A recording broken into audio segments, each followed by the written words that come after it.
अध्याय 30 गोदान। लाला पटेश्वरी पटवारी समुदाय के सद्गुणों के साक्षात अवतार थे। वह ये न देख सकते थे कि कोई असामी अपने दूसरे भाई की इंच भर भी जमीन दबा ले। ना वह यहाँ देख सकते थे कि असामी किसी महाजन के रुपए दबा ले। गांव के समस्त प्राणियों के हितों की रक्षा करना उनका परम धर्म था। समझौते या मेल जोल में उनका विश्वास न था। यह तो निर्जीवता के लक्षण है। वह तो संघर्ष के पुजारी थे, जो सजीवता का लक्षण है। आए दिन इस जीवन को उत्तेजना देने का प्रयास करते रहते थे। एक न एक फुलझड़ी छोड़ते रहते थे। मंगरू साहब पर इन दिनों कोई चीज ना होती। उनमें मंगरू साहब की विशेष कृपा थी। मंगरू साहब गांव का सबसे धनी आदमी था, पर स्थानीय राजनीति में बिल्कुल भाग न लेता था। रोब या अधिकार की लालसा उसे न थी। मकान भी उसका गांव के बाहर था, जहां उसने एक बाग और एक कुआं और एक छोटा सा शिव मंदिर बनवा लिया था। बाल बच्चा कोई था नहीं, लेकिन लेन देन भी कम कर दिया था और अधिकतर पूजा पाठ में ही लगा रहता था। कितने ही असामियों ने उसके रुपए हजम कर लिए थे। उसने कभी किसी पर नालिश फरियाद न की। होरी पर भी उसके सूद ब्याज मिलाकर कोई 150 हो गए थे, मगर न होरी को ऋण चुकाने की कोई चिंता थी और न उसे वसूल करने की। 2-4 बार उसने तकाजा किया, घुड़का डांटा भी, मगर होरी की दशा देखकर चुप हो बैठा। अब की संयोग से होरी की ऊँख गांव भर के ऊपर थी। कुछ नहीं तो उसके 200-250 सीरे हो जाएंगे, ऐसा लोगों का अनुमान था। पटेश्वरी ने मंगरू को सुझाया कि अगर इस वक्त होरी पर दावा कर दिया जाए तो सब रुपए वसूल हो जाए। मंगरू इतना दयालु नहीं जितना आलसी था। झंझट में पड़ना न चाहता था, मगर जब पटेश्वरी ने जिम्मा लिया कि उसे एक दिन भी कचहरी न जाना पड़ेगा, ना उसे दूसरा कोई कष्ट होगा, बैठे बिठाए उसकी डिग्री हो जाएगी, तो उसने नालिश करने की अनुमति दी और अदालत खर्च के लिए रुपए भी दे दिए। होरी को खबर न थी कि क्या खिचड़ी पक रही है। कब दावा दायर हुआ, कब डिग्री हुई, उसे बिल्कुल पता न चला। कुर्क अमीन उसकी ऊख नीलाम करने आया, तब उसे मालूम हुआ सारा गांव खेत के किनारे जमा हो गया। होरी मंगरू साहब के पास दौड़ा और धनिया पटेश्वरी को गालियां देने लगा। उसकी सहज बुद्धि ने बता दिया कि पटेश्वरी की ही ये सारी कारस्तानी है, मगर मंगरू साहब पूजा पर थे, मिल ना सके और धनिया गालियों की वर्षा करके भी पटेश्वरी का कुछ ना बिगाड़ सकी। उधर ऊख 150 रुपए में नीलाम हो गए और बोली भी हो गई मंगरू साहब के ही नाम की। दूसरा आदमी कोई बोल न सका। दाता दीन ने भी धनिया की गाली सुनने का नाहस न था। धनिया ने होरी को उत्तेजित करके कहा, बैठे क्या हो, जाकर पटवारी से पूछते क्यों नहीं? यही धर्म है तुम्हारे गांव घर के आदमियों के साथ? होरी ने दीनता से कहा, पूछने के लिए तूने मुंह भी रखा हो, तेरी गालियां क्या सुनी ना होंगी? वाह, जो गालियां खाने का काम करेगा उसे गालियां मिलेंगी। तू गालियां भी देगी और भाईचारा भी निभाएगी। देखूंगी मेरे खेत के नगीच कौन जाता है। मिल वाले आकर काट ले जाएंगे, तू क्या करेगी और मैं क्या करूंगा? गालियां देकर अपनी जीभ की खुजली चाहे मिटा ले। मेरे जीते जी मेरा खेत कोई ना काट ले जाएगा।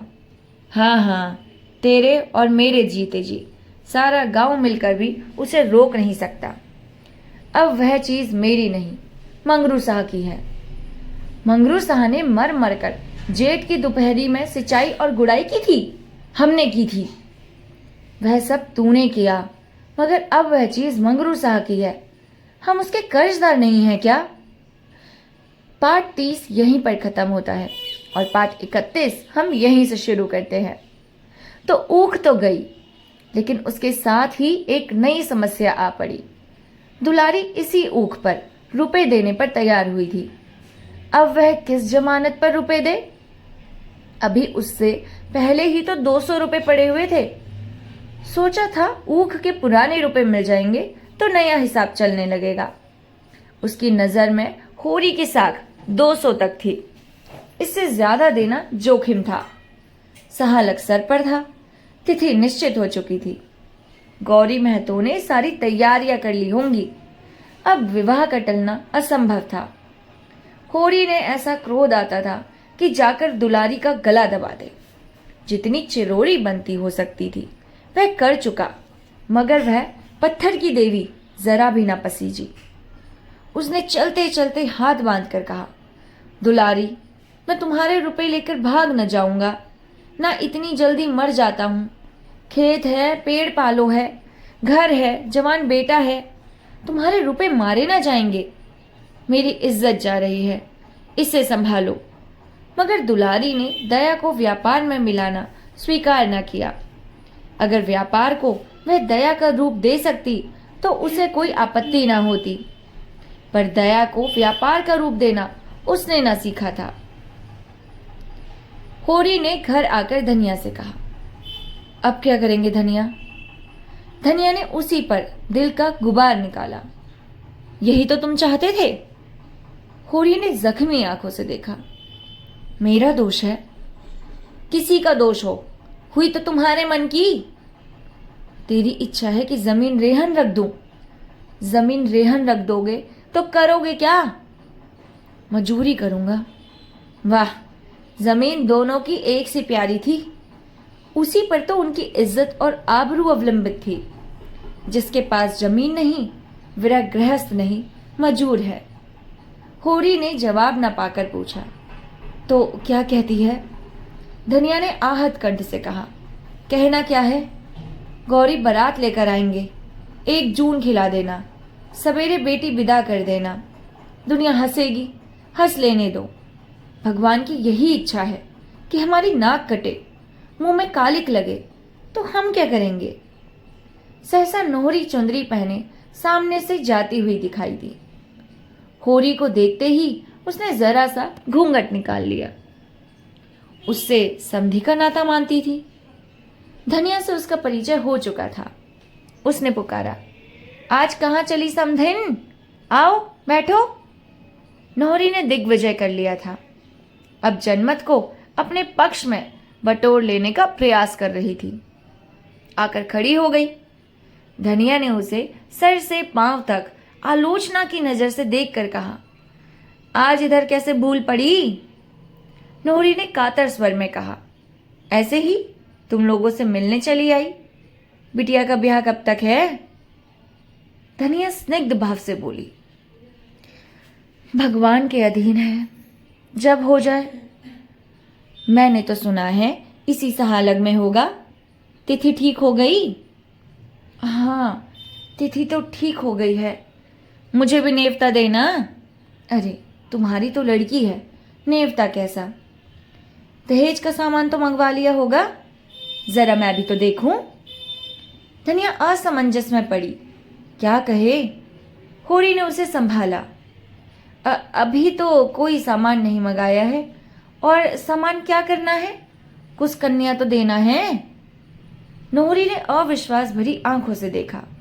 हाँ, कुछ कन्याओं क्यों दोगे? मैं तो पहली बेटी है, दिल खोल कर करो। होरी हंसा, मानो कह रहा हो, तुम्हें चारों ओर हरा दिखाई देता होगा, यहां तो सूखा ही सूखा पड़ा है। रुपए पैसे की तंगी है, क्या खोल कर करूं? तुमसे कौन पर्दा है? अरे, बेटा कमाता है, तुम कमाते हो, फिर भी रुपए पैसे की तंगी, किसे विश्वास आएगा? बेटा ही लायक होता तो फिर काहे को रोना था? चिट्ठी पत्थर तक नहीं भेजता, रुपए क्या भेजेगा? यह दूसरा साल है, एक चिट्ठी नहीं आई। इतने में सोना के चारे के लिए हरियाली का एक सर गट्ठा लिए यौवन को अपने अंचल से चुराती बालिका सी सरल आई और गट्ठा वहीं पटक कर अंदर चले गई। नोहरी ने कहा, लड़की तो खूब सयानी हो गई है। धनिया बोली, लड़की की बाढ़ रेंड की बाढ़ है, नहीं है? अभी के दिन की? वर तो ठीक हो गया होगा ना? हाँ, वर तो ठीक है। रुपए का बंदोबस्त हो गया तो इसी महीने में ब्याह कर देंगे। नूरी दिल की ओछी थी। इधर उसने जो थोड़े से रुपए जोड़े थे वो उसके पेट में उछल रहे थे, मगर वह सोना के ब्याह के लिए कुछ रुपए दे दे तो कितना यश मिलेगा। सारे गांव में उसकी चर्चा हो जाएगी। लोग चकित होकर कहेंगे, नूरी ने इतने रुपए दे दिए, बड़ी देवी है। होरी और धनिया दोनों घर घर उसका बखान करते फिरेंगे। गांव में उसका मान सम्मान कितना बढ़ जाएगा। वह उंगली दिखाने वालों का मुंह सी देगी। फिर किसकी हिम्मत है जो उस पर हंसे या उस पर आवाजें कसे। अभी सारा गांव उसका दुश्मन है, तब सारा गांव उसका हितैषी हो जाएगा। इस कल्पना से उसकी मुद्रा खिल गई। थोड़े बहुत से काम चलता हो तो मुझसे लो, जब हाथ में रुपए आ जाए तो दे देना। होरी और धनिया दोनों ने ही उसकी ओर देखा। नहीं, नौरी दिल लगी नहीं कर रही थी। दोनों की आंखों में विस्मय था, कृतज्ञता थी, संदेह था और लज्जा थी।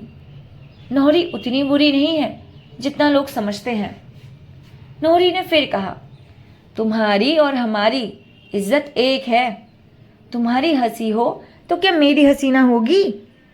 कैसे भी हुआ हो, पर तुम तो हमारे समधी हो। होरी ने सकुचाते हुए कहा, तुम्हारे रुपए तो घर में ही हैं, जब काम पड़ेगा ले लेंगे। आदमी अपनों का ही तो भरोसा करता है, मगर ऊपर से इंतजाम हो जाए तो घर के रुपए क्यों छुए? धनिया ने अनुमोदन किया। हाँ और क्या? नूरी ने अपमान जताया। जब घर में रुपए है तो बाहर वालों के सामने हाथ क्यों फैलाओ? सूद भी देना पड़ेगा, उस पर इस्ताम लिखो, गवाही कराओ, दस्तूरी दो, खुशामद करो। हाँ, मेरे रुपए में छूत लगी हो तो दूसरी बात है। होरी ने संभाला, अरे नहीं नहीं नूरी, जब घर में काम चल जाएगा तो बाहर क्यों हाथ फैलाएंगे? लेकिन आपस वाली बात है, खेती बाड़ी का भरोसा नहीं।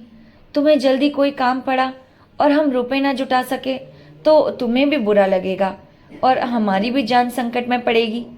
इससे कहता था, नहीं लड़की तो तुम्हारी है ना। अरे मुझे अभी रुपए की ऐसी जल्दी नहीं है, तो तुम ही से लेंगे। कन्यादान का फल भी क्यों बाहर जाए, घर से ही होना चाहिए ना। हाँ, कितने रुपए चाहिए आपको? जितने दे सकोगी। 100 में काम चल जाएगा। होली को लालच आया।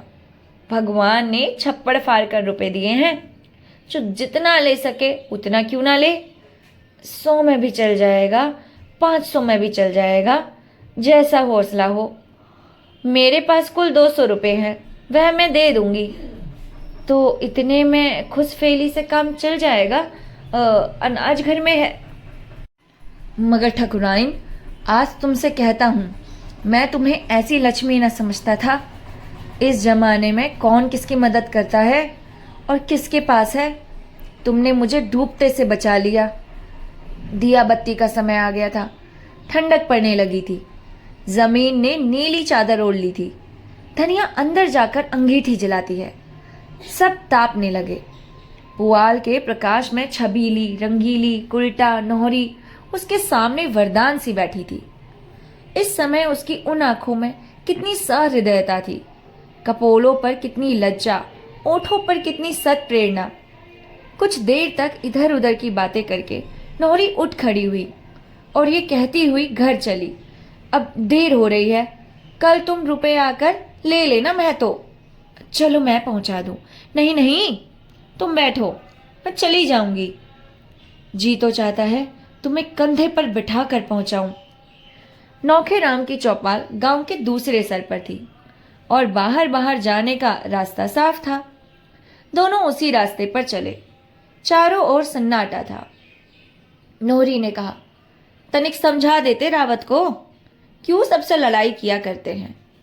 जब इन्हीं लोगों के बीच में रहना है तो ऐसे रहना चाहिए ना कि 4 आदमी अपने हो जाएं। और इनका हाल यह है कि सबसे लड़ाई, सबसे झगड़ा।